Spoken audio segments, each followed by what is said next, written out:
Je trouvais ça important de revenir sur les facultés affaiblies au volant ce matin parce que les règles vont changer dès mardi, donc juste avant la grosse période des fêtes. Sachez-le, souvent, consommation d'alcool et période des fêtes, ça va ensemble. Il y a nez rouge, bien sûr, on vous le rappelle, mais ces règles-là qui vont changer, elles risquent d'être rapidement contestées. J'en parle ce matin avec Maître Alexandre Morel. Bonjour, Maître Morel. Bonjour. Alors, la grande affaire là-dedans, c'est le fait que les policiers, sans motif raisonnable, vont pouvoir faire passer un alcotest à un conducteur. Un alcotest en bord de route, effectivement.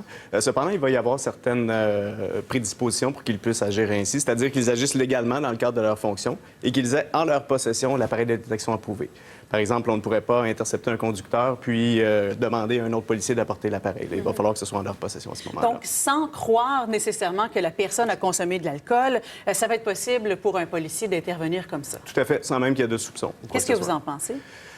Ça va poser certains défis au niveau de la légalité de cette disposition-là en vertu de la Charte, parce qu'il faut penser que l'imposition d'un alcotest, c'est peu intrusif, mais ça demeure une fouille corporelle. Donc, évidemment, c'est prévu au niveau de la Charte et il va falloir que cette disposition-là passe le test des tribunaux, à savoir si elle est légale, si elle est permise par la Charte. Le ministre de la Sécurité publique, Ralph Goodale, lui, dit en fait que ça a déjà permis en Australie, notamment en Irlande également, de réduire le nombre de décès sur les routes. Donc, trouve ça tout à fait justifié. Mais est-ce que c'était nécessaire dans le contexte du droit canadien quand on sait qu'avant même cette disposition-là, les soupçons étaient très bas? Il s'agissait qu'il y ait une odeur d'alcool ou une admission de consommation d'alcool pour qu'on soit autorisé à effectuer ce test-là. En fait, si on regarde, hier, je me donnais à regarder les statistiques des décès au niveau des routes. Là, si on regarde depuis 2006, on a réduit de moitié déjà. Alors, est-ce que cette mesure-là est nécessaire? Est-ce qu'elle est souhaitable? Puis est-ce que c'est l'atteinte minimale de la vie privée des gens? Là? L'autre règle qui va changer, Maître Morel, c'est le fait, en fait, qu'une personne qui peut être en deçà du seuil, en fait, du point 0,8, lorsqu'il subit l'alcotest dans sa voiture, mais que une heure ou deux plus tard, se retrouve au poste de police et repasse l'alcotest et là, est au-dessus.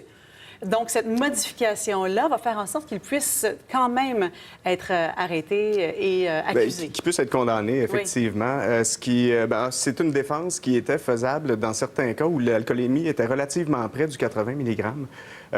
Et spécifiquement, la loi va empêcher de faire cette défense-là. Donc, effectivement, il y a une défense qui vient de disparaître en plus des règles qui se resserrent relativement. Est-ce que vous attendez à une vague de recours judiciaires, juridiques à ce sujet-là? Tout à fait, mais c'est des choses qui vont être vivement contestées par les avocats de la défense parce qu'il y a certaines dispositions au niveau de la culpabilité qui vont poser problème, d'autres au niveau des droits et libertés, là, au niveau de la Charte, qui vont être à contester également. Est-ce que ça risque d'engorger le système judiciaire? Pensez-vous que les policiers vont en abuser, selon les avocats de la défense? Ça, il faut faire confiance au jugement des policiers, mais effectivement, ça pourrait être générateur d'abus et évidemment, les avocats de la défense vont être là pour défendre les droits des accusés dans ce cas-là. Morel, merci beaucoup d'avoir été là ce matin. Plaisir. Merci bien. Au revoir. Merci.